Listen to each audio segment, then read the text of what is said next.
Good morning, guys. It's Kid Kelly. Um, it's morning where I am right now. I really don't know why I'm up this early. I usually wake up at like noon, but lately I've been waking up at 7 a.m., which is just very... I woke up so early, I beat the garbage man. Like, that never happens. And if you could shut up, that would be great. That would be amazing. That's just crazy to me that I can hear his brakes from like right here. Like, y'all need to get that checked. That's a city vehicle. The city does not care about their garbage trucks, obviously, but whatever. Today I am, it's a little too early in the morning. I'm sorry I'm so grouchy, but today I'm here to talk about self-love. Yes. I have been thinking more and more about the concept of like radical self-acceptance. Sorry for all the noise in the back, but let's see, what exactly is radical self-acceptance? Let me ask ChatGPT. Get back to you real quick. What is radical? According to ChatGPT, radical self-acceptance is the practice of fully embracing yourself as you are, your strengths, your flaws, emotions, past experiences without judgment, shame, or the constant need to fix yourself. It's about recognizing your inherent worth as a human being, independent of external validation or societal expectations. Note that, clock that, because that's going to be really important. I was driving one day. My favorite part of driving is playing my playlist on Spotify, because it just really, like, I don't know. I'm never going to be the bitch to drive in silence. That's not who I am. And I was listening to this song by Bakar called Right Here For Now. And at the end of Right Here For Now, there's this little monologue by this girl who honestly sounds a little like I don't really hear people with my same like tone of voice. Like, that's just not a common thing for me. But this girl's voice was like, you ever just hear somebody and you're like, that sounds a little too familiar. Because I felt so connected to her voice, I like knew I needed to hear that message at that moment. And that was just like a little synchronicity kind of thing. I probably can't play this song because of copyright issues. I don't want to get sued. So I'm just gonna read you what the lyrics say. The song plays and then it cuts to the monologue, kind of like think like a SZA song, when she gets her grandmother's voice memos on the yeah, kind of like that. It says, in the beginning, I really thought it was some kind of love. It was longing or loving someone, but I realized that maybe it's loving yourself. That Halo is self-love. Halo's the name of the album. That people are not always going to be there for you, and you need to love yourself. Like, this entire year, I have just had, like, such a tumultuous time, because I've had to go through a lot of, like, revelations about the types of relationships that I let be around me, and, like, the type of people that I consider to be close to me, and, like, why I perpetuate certain dynamics. And I think I've always been looking for, like, a stable community, and, like, in that, like, trying to prove myself to people, almost, like, trying to be a little bit different than who I am when I am just me in my room, because I feel like there are things that I need to correct when I step out into the world. And that's just not true. Like, the more that you change yourself from who you authentically are, obviously, like, none of us are perfect, and we all have shadow sides and things that we need to work on, but you'll know the things that are truly yours, like the parts of your personality that you were meant to express. And if you are constantly putting yourself around people, even if, like, they seem like good for you, or like you've been friends for a really long time, like, you'll know if you're dimming your light to be around them. And it gets to a point where you have to kind of choose yourself. Like, if you're not choosing yourself in these situations, how can you expect those people to choose you too? I think that's where the radical self-acceptance thing came for me, because, like, I don't know, ever since I was a kid, I felt like I was always performing, like, always wearing a mask, because I grew up really religious, and, like, not the kind, some people get lucky and they're put in, like, religious environments where they really can be their authentic selves, but the people at my church were, like, a little racist, and, like, really bad at hiding it. Like, maybe I can just see through that shit, but, like, I was not a fan. And, like, just in general, like, the environments that I was, like, raised in, I didn't really feel like me being, like, like outspoken and loud and like vibrant, like was very much appreciated. And so I always felt like the need to play this like goody two shoes character to like protect myself from the judgment that I would get from the elders or people that were jealous of me, or like people that just didn't like me, you know. Like it was just a lot to put myself through. And now that I know that like what that's not what I need out of life, like I'm just not trying to do that anymore. I find it. There's literally like, what, 42, 50 something cards in here. I don't know how I'm gonna find this card right now. Not in there. It's like the moment you look for a card, you just can't find it. Oh, there it is. Okay. So, one of the main reasons I started to learn tarot, and I might do like a full video on this because I just think it's so cool. I think that like nowadays we kind of are losing a lot of our like cultural stories and like fables and all that stuff for the purpose of like just being on the internet and like taking whatever is given to us by our feed. I consider myself like a student of film, even though I've graduated. Like I think that's something that I still love. And film is all about connecting the things that you see to symbols and like finding meaning in the things that you see, whether that's pictures or videos or whatever.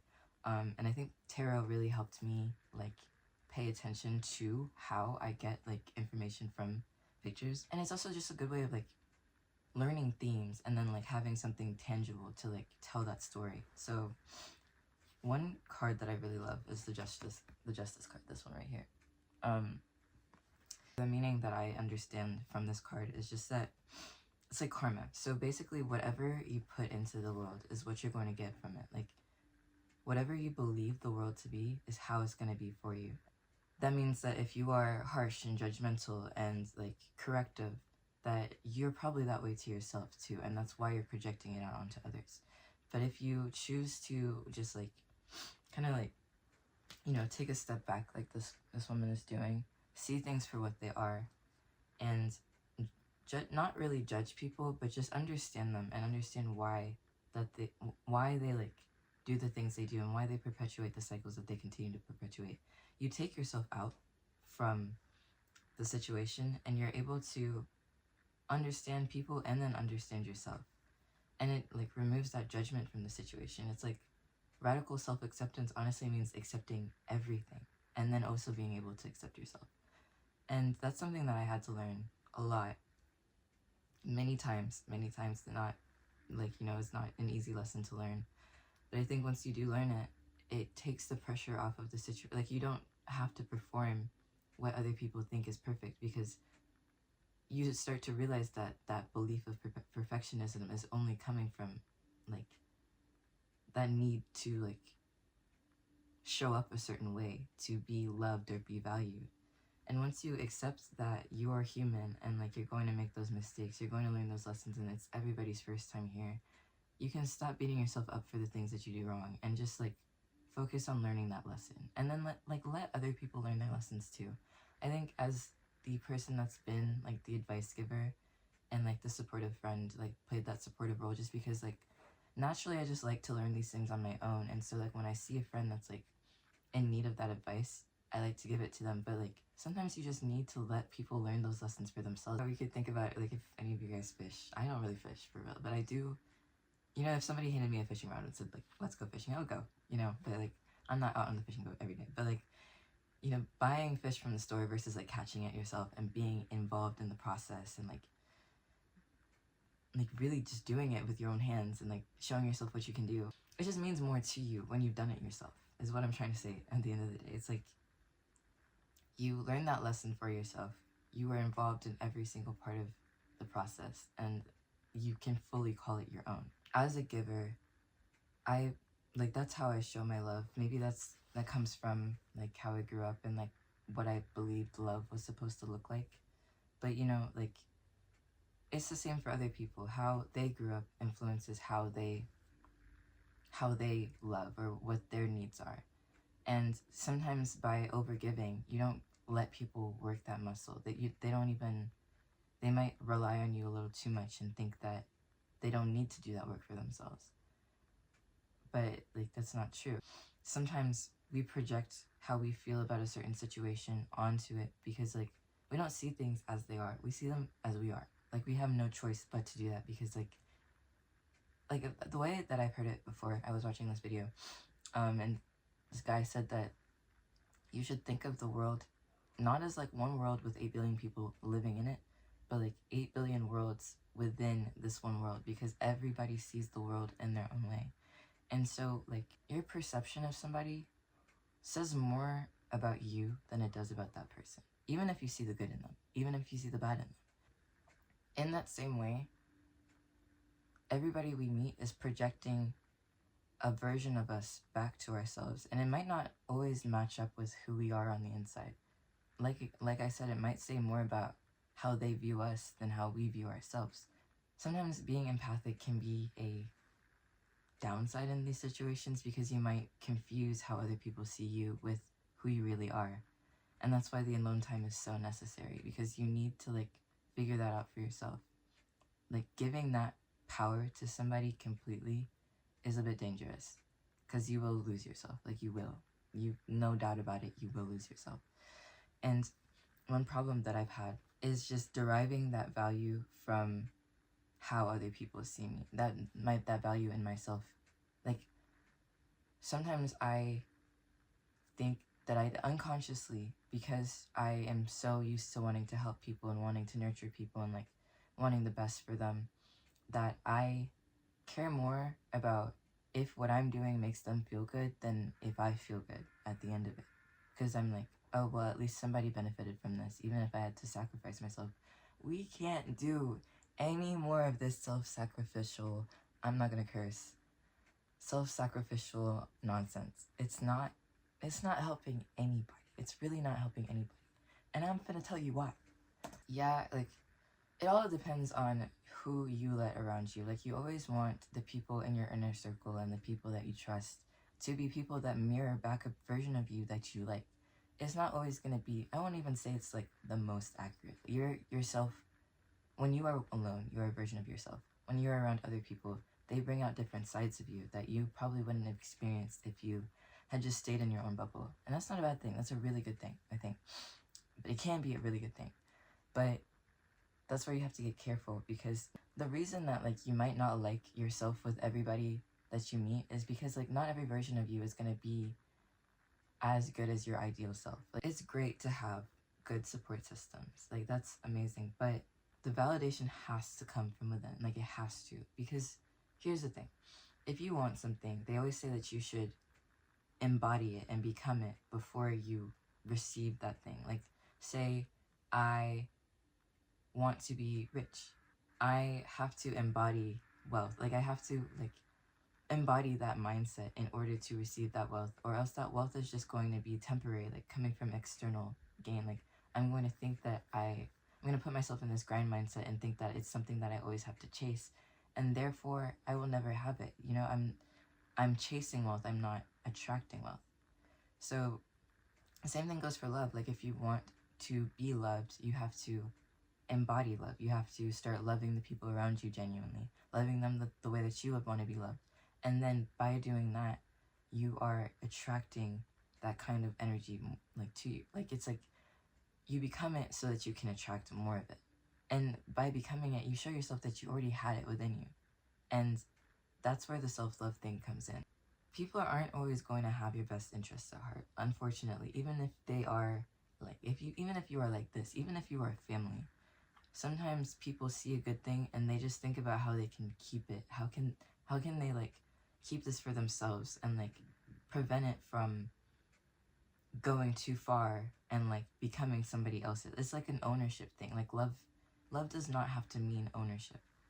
And so what I've realized is that some of the people that I have in the past depended on to show me that side of myself that I wanted to see, like, sometimes they will not be honest with you about who you are and the power that you have and like what you're capable of, because they know that if you were completely like, if you were to realize that for yourself, you might not limit yourself in the ways that you had in the past.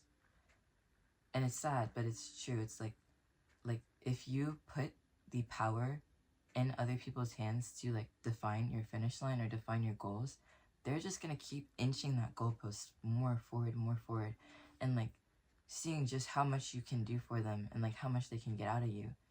And I hate that, but you that's why you have to understand who you are and who you want to be, because once that validation comes from within, nothing anybody shows you can change how you feel about yourself. And that's how it needs to be. If you're depending on it from outside sources, it's always going to run out. It's always going to be finite. But like if it comes from within you, it's infinite. Like you can have as much of it as you want because you are creating it yourself. That goes for anything. Self-love, abundance, being funny. Like if you want to laugh at stuff, you have to become funny, you know? Like then you start finding more things that are funny around you. Then you understand your sense of humor more. You're building it from the ground up instead of the top down. And you know, like that mindset of like looking for that external validation has like, it's put me in a lot of situations where people are more comfortable seeing me unhappy and seeing me wanting things and seeing me like desperate to have something, because it means that like I'll keep playing that supporting role. I'll keep like needing that validation from them. Some of the people, if you are continuing to play this giver role and like just constantly like supporting the people around you and not supporting yourself in that process, people are going to get comfortable with you playing that supporting role and thinking that that is the only thing that you can do for them. And if you want to break out of that role, sometimes they get a little bit uncomfortable because you're not giving them what you previously gave them. It's like in the past you trained them to want these things from you, and now that now that you don't want to like give in the same way, like sometimes that dynamic is just not sustainable, and you have to break out of it because like you can't keep depleting yourself for other people. That's not how this giving thing is supposed to work.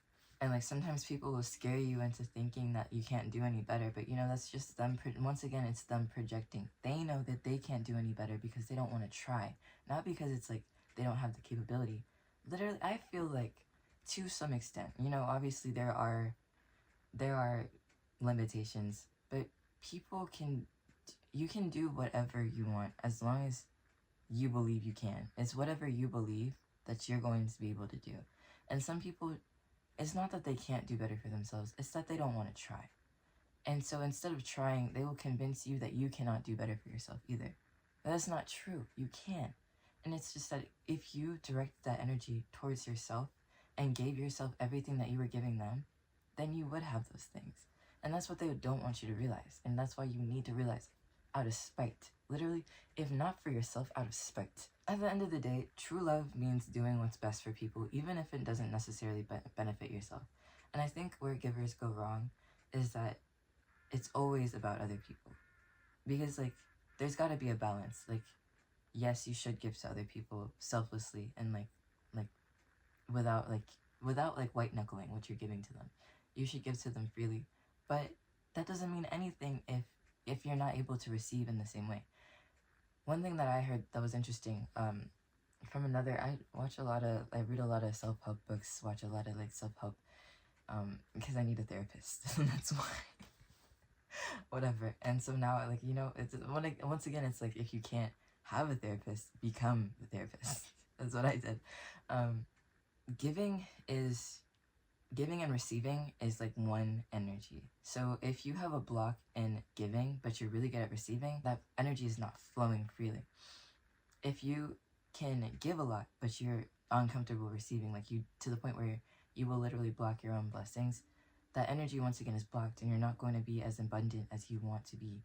So on both ends of the spectrum, you have to be comfortable with giving freely and accepting freely. And accepting freely from people that are giving to you in the same way that you give to others. Like she said in the video, like you can't always count on other people to be there for you all the time. At the end of it, we were born into this world alone and we are gonna die alone. I hate to say it, I hate to ruin your day, but like at the end of the day, all you've got is yourself. So why not like yourself a little bit? Why not show yourself the love that you deserve? Because once you are able to prove to yourself that you can give yourself all the things that you need, not in a sense of hyper independence, but in a sense of truly caring for yourself and nurturing yourself, then it's going to be so much easier to get that from the outside world, because you've already seen it, you've already experienced it. You know that it's not impossible because you've created that for yourself. Yeah, like, you can't depend on other people to always give you what you know you deserve, because they probably don't know what you deserve. They're not you. They're projecting what they think you are onto you. And if you believe it, great. If that's good for you, good. If it's not good for you, stop it. You know? Put yourself first. Like, always, always, always center yourself first in your narrative, because you are the one that's writing the story. At the end of the day, you're all you have.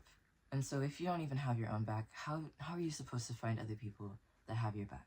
What other people say about you at the end of the day doesn't really matter, because once again, I said, they are projecting their experiences onto you.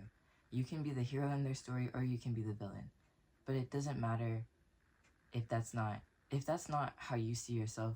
You're not resigned to that role. You can break out of it anytime you want. Like, this is not like a sitcom that's been running for 11 seasons and you've got like a contract. Like, you can break the contract anytime. You're not required to be any sort of thing for somebody just because they can't be that for themselves, you know? Like, it's not a bad thing to be a giver. That's not what I'm trying to say with this video. It's just that, like, to be a good giver, to really nurture people and like heal people and all the stuff that you might want to do, to really be that light in their lives, you have to fill your own cup before you're able to fill theirs. Don't even think about it as you're trying to fill theirs. Stop going around with a pitcher trying to fill everybody's glass just because it would make them happy. Fill your own cup, make yourself happy, be that for yourself, and then the people around you that truly are there for you and truly want to see you be great, they're going to benefit from your cup overflowing. Like, if somebody's bitter that you're not giving to them first before you give to yourself, they don't care about you. That's not for you. Let them go. Let them be as mad as they want, and then better yourself out of spite for that person that wanted to see you pour into them before you gave to yourself. Always fill up your cup first. Always fill up your cup first and let people benefit from the overflow. That's really all I had to say. I hope you guys are doing great. And yeah, just remember that the healer is self-love.